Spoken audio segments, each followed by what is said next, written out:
આપનું સ્વાગત છે વાયબ્રન્ટ ગુજરાત લઈને તમામ સમાચારો વાયબ્રન્ટ સમિટમાં પ્રધાનમંત્રી મોદી મહાત્મા મંદિર ખાતે હાલ પહોંચ્યા। પ્રધાનમંત્રી નરેન્દ્ર મોદી 2 દિવસ ગુજરાત પ્રવાસે છે। પ્રધાનમંત્રી મોદી મહાત્મા મંદિર ખાતે તિમોર લેસ્ટના રાષ્ટ્રપતિ તેમજ 5 ગ્લોબલ કંપનીના સીઈઓ સાથે પણ બેઠક કરશે। આ સાથે જ પ્રધાનમંત્રી મોદી મોઝામ્બિકના રાષ્ટ્રપતિ સાથે કરશે બેઠક। आप તેમના કાર્યક્રમની જો વાત કરીએ બપોરે 3 વાગે હેલિપેડ ગ્રાઉન્ડ પર ગ્લોબલ ટ્રેડ શોનું પ્રધાનમંત્રી મોદી શરૂઆત કરાવશે। સાંજે 5 વાગે યુએઈના રાષ્ટ્રપતિનું સ્વાગત કરવા અમદાવાદ એરપોર્ટ જશે। સાંજે 6 વાગે હોટલ લીલા ખાતે પ્રધાનમંત્રી મોદી યુએઈ સાથે દ્વિપક્ષીય બેઠક કરશે અને વિશેષ એમઓયુ પણ થશે। તો પ્રધાનમંત્રી મોદી હોટલ લીલા ખાતે વિશેષ રાત્રિ ભોજન લેવાના છે અને બુધવારે સવારે 10 વાગે પ્રધાનમંત્રી મોદી વાયબ્રન્ટ ગુજરાત સમિટની શરૂઆત કરાવશે।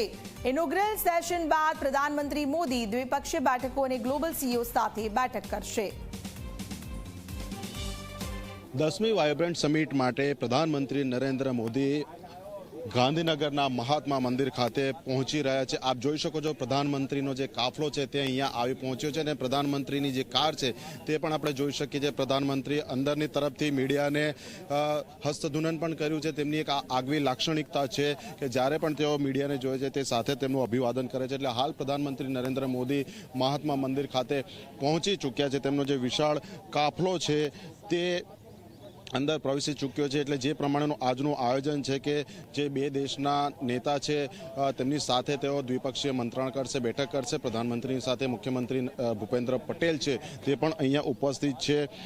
એટલે કહી શકાય કે જેની આતુરતાપૂર્વક રાહ જોવાઈ રહી હતી તેવા આખા વાયબ્રન્ટ ગુજરાત સમિટ અંતર્ગતની આજની જે આ પ્રથમ ઇવેન્ટ છે તેની શરૂઆત થઈ રહી છે અને અગાઉની માહિતી છે તે મુજબ આજની બેઠક બાદ પ્રધાનમંત્રી જે છે વિવિધ જે ગ્લોબલ સીઈઓ છે 5 જેટલા તેમની સાથે જે દાંડી કુટીર છે તેનો પગપાળા પ્રવાસ કરી અને આગળની તરફનું જે સ્થળ છે તે તરફ પણ મુલાકાત લેવાના છે। એટલે હાલ પ્રધાનમંત્રી નરેન્દ્ર મોદી છે અને મુખ્યમંત્રી ભૂપેન્દ્ર પટેલ છે તેમનું આગમન મહાત્મા મંદિર ખાતે થઈ ચૂક્યું છે।